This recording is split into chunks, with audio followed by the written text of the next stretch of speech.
Hi friends, Mike McGee here. We're so happy you're joining us today in the Story Den. Today's story takes us into space, to the day astronauts first walked on the moon. It was a giant leap forward, powered by science, teamwork, and a whole lot of courage. Are you ready? I know Bailey can't wait to share this story with you. Let's launch.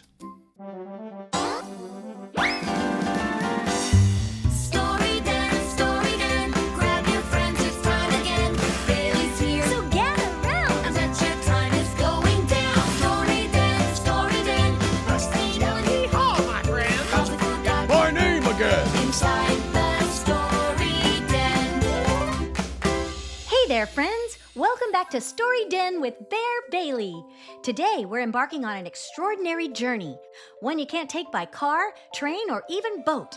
For this adventure, you have to ride on... Oh, I know. It would have to be an old hoss, like Chester.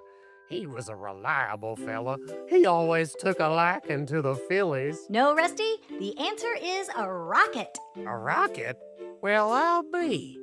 I ain't got no clue what one of them contraptions could be. Rusty, a rocket is one of them kickline dancers you see perform at Carnegie Hall in New York City. How in tarnation do you hitch your wagon to a dancer? Guys, Hauser is referring to the Rockettes, a popular dance team from New York City. This is a rocket. It's like strapping 1,000 sticks of dynamite to your behind and it shoots you straight up to the stars. And in this case, all the way to the moon. Well, I'll be a porcupine at a balloon festival. You know, I've always wondered what kind of cheese that there moon's made of. I bet it's that cheese with all them holes in it. Yeehaw! Rusty, prithee cast aside such fanciful notions, for the belief that the moon is wrought of cheese is but a mere fable. Give no credence to such idle tales. You're telling me them stories are nothing but a heap of highfalutin hogwash? Well, that makes me madder than a rattlesnake at a maracas convention. Thanks, Rusty. Back to our story. Okay, kids, this is a tale filled with courage, teamwork, and a giant leap forward in technological progress. Are you excited? Let's take off!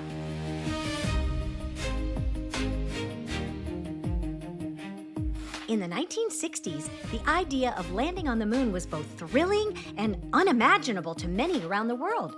I mean, think about it. How do you launch a rocket into space, travel 239,000 miles, land on the moon, figure out how to leave the moon, and travel back to Earth and land safely in the ocean? This sounds a lot like the Apollo missions when astronauts landed on the moon. Yes, Hauser, the listeners are well aware of the story Bailey is sharing with them. Oh, well, I've heard this one before. But will you remember it? That's enough, Benny. Just stating the truth. However, the United States had a space program created to do just that, making the impossible possible. It's a program called NASA, which stands for National Aeronautics and Space Administration. For thousands of years, people wondered if humans could really travel to the moon. On May 25, 1961, President John F. Kennedy made a bold promise to the American people.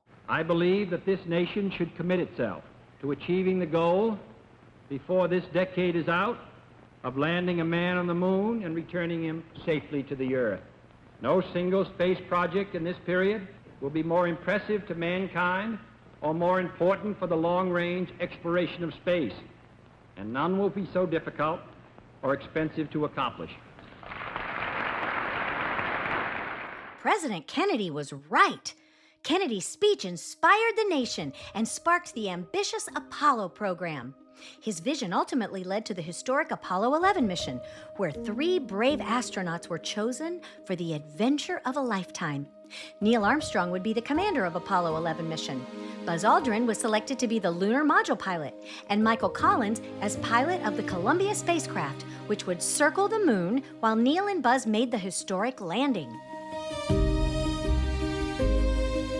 8 years after President Kennedy's speech, NASA was ready to send its astronauts to the moon. It's July 16th, 1969, and here we are at the Kennedy Space Center in Florida. The mighty Saturn V rocket stands tall on the launch pad. Millions of people watch with great anticipation this historic moment in time. T-minus 10, 9, 8.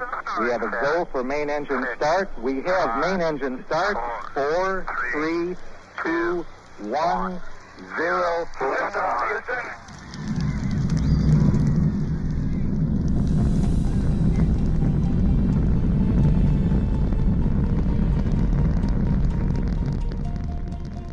The rocket blasts off into the sky, shaking the ground beneath us. It's like a giant firework, but much, much bigger. Astronaut Buzz Aldrin described the feeling. It was a most remarkable experience. The force you feel at liftoff is incredible. It's a powerful thing to feel the Saturn V engines beneath you. You really realize how much thrust it takes to escape Earth's gravity. Pilot Michael Collins shares his experience. As the engines ignited, you could feel a little bump, then the acceleration. It was smooth and fast, like being pushed into a very comfortable chair, but you were also being pushed back into your seat. And the feeling of going so high, so quickly, was amazing. As the astronauts soar into space, they begin their long journey to the moon. It's going to take 3 whole days to get there. During the dangerous journey in space, they stayed busy keeping their spacecraft in perfect working order. They checked systems, performed experiments, and rehearsed everything they'd need to do once they landed on the moon. They even used special exercise equipment to stay healthy in weightlessness. And of course, they communicated with Mission Control back on Earth, keeping everyone updated on their progress. But it wasn't all work. There was plenty of time to rest, gaze out at the stars, and imagine the adventure that awaited them on the moon. On July 19th, after 3 long days in space, the astronauts finally reached the moon's orbit. Neil Armstrong and Buzz Aldrin climb aboard the lunar module Eagle, ready to descend toward the moon's surface. Michael Collins remains in the command module, Columbia, watching from above, all alone in space. But as the Eagle separates from Columbia, something goes wrong. Land sakes! What's all that clatter and noise? The computer on board the spacecraft is telling the astronauts there's a problem. Well, someone tell that computer it scares the dickens out of me. Those beeps scare you? Try waking up from a nap and see another dog staring at you. I barked at it for 3 hours straight, till I realized it was just my reflection in the mirror. Rusty, the jingles emanating from that electrical memory box is designed to heed warning that something is amiss. Well, them jingles are jangling. The only jingle jangles left that ain't been jangled. Frontier Pros.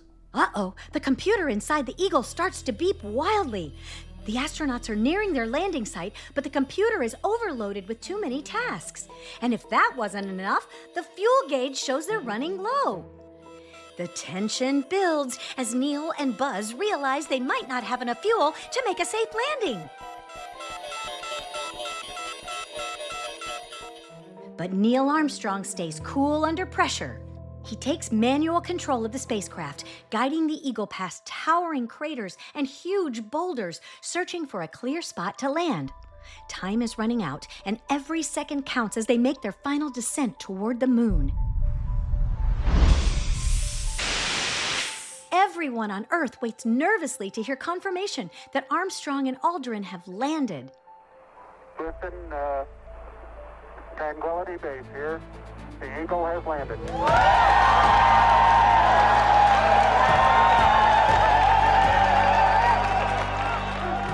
Everyone back on Earth breathes a huge sigh of relief. Now that they've landed safely on the moon, the astronauts needed time to run safety checks. It would take almost 7 hours to prepare equipment and get suited up for the moonwalk. Finally, the time had come. With an estimated 600 million people back on Earth watching this historical moment, Neil Armstrong opens the door, climbs down the ladder, and takes his first step onto the lunar surface. Oh, I know this one. He says, "To infinity and beyond." No, Hauser, that's the wrong quote. I know. 4 score and 7 years ago. No, May the force be with you. Wait, I got it. I got it. I got it. Baby shark, doot doo. Baby shark, doot doo. Baby shark, doot doo. Da da da da da. The baby shark. Ho, da doo doo doo. The baby shark. Doot doo doo doo. Hauser, you're killing the suspense. Sorry. Here's the real Neil Armstrong sharing his historical moment live to the world. It's one small step for man, one giant leap for mankind.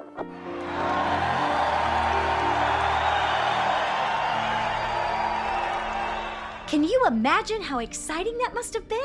The very first human to step on the moon.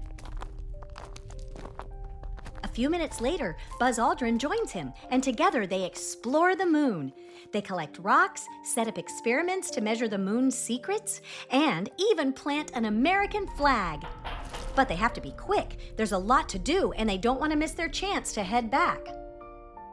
After 2.5 hours of their historic moonwalk, Neil Armstrong and Buzz Aldrin climb back into the Eagle, close the hatch, and say goodbye to their new home, Tranquility Base. But they're not done yet. Their next challenge is liftoff from the moon. 3, 2, 1, 0.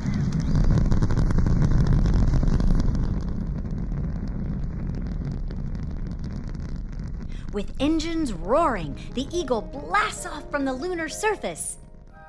The astronauts must rendezvous with Michael Collins, who's waiting for them in the Columbia. Every moment counts as they fight the moon's gravity and make their way back to orbit. For the return home, the astronauts continue to monitor the spacecraft, keep in touch with mission control, and even take a few moments to relax and reflect on their incredible adventure. It's a quiet journey, but they know the hardest part is still to come. Now it's time for the most nerve-wracking part of the mission, re-entry. The command module must enter Earth's atmosphere at just the right angle. Too shallow, and it will bounce off the atmosphere like a rock on water. Too deep, and it could burn up from the extreme heat and pressure. The heat shield glows red hot as it protects the astronauts from burning up. Buzz Aldrin shares his experience. The re-entry was the most intense part of the whole mission. You could feel the heat and pressure as we entered the atmosphere, and there was no doubt in our minds that we were on a very fine line between success and disaster. Here's what Neil Armstrong had to say. As we re-entered the Earth's atmosphere, the whole spacecraft was shaking and rattling. The G-forces were strong, but we knew everything was going as planned. It was an amazing feeling to know that we were coming back home. With the parachutes deployed, the command module begins to slow down, making its descent toward the Pacific Ocean. The crew braces for splashdown.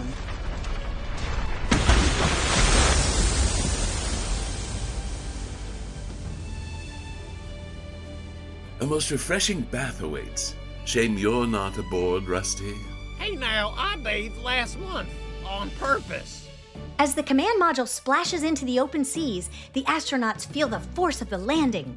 When it hits the water, Columbia actually lands upside down. But don't worry, flotation devices quickly inflated, righting the capsule in just a few minutes. The recovery crew on the USS Hornet then sprang into action, sending helicopters to the site.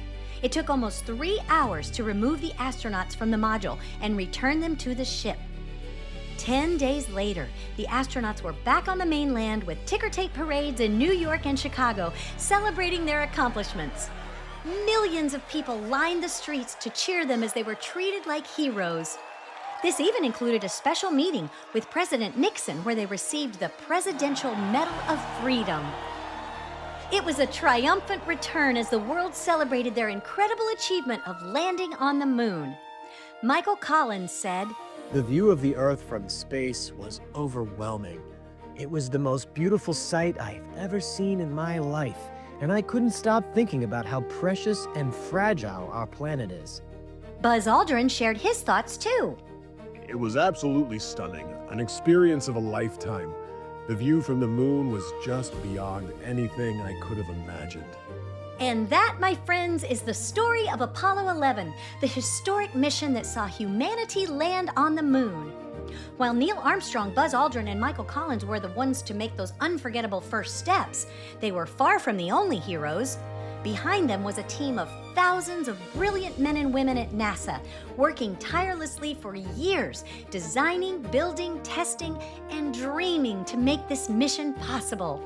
Apollo 11 wasn't just a victory for the astronauts, it was a triumph for all of humanity, showing that with determination and teamwork, we can achieve the impossible. Well, I'll be. All them folks working together just to touch them stars.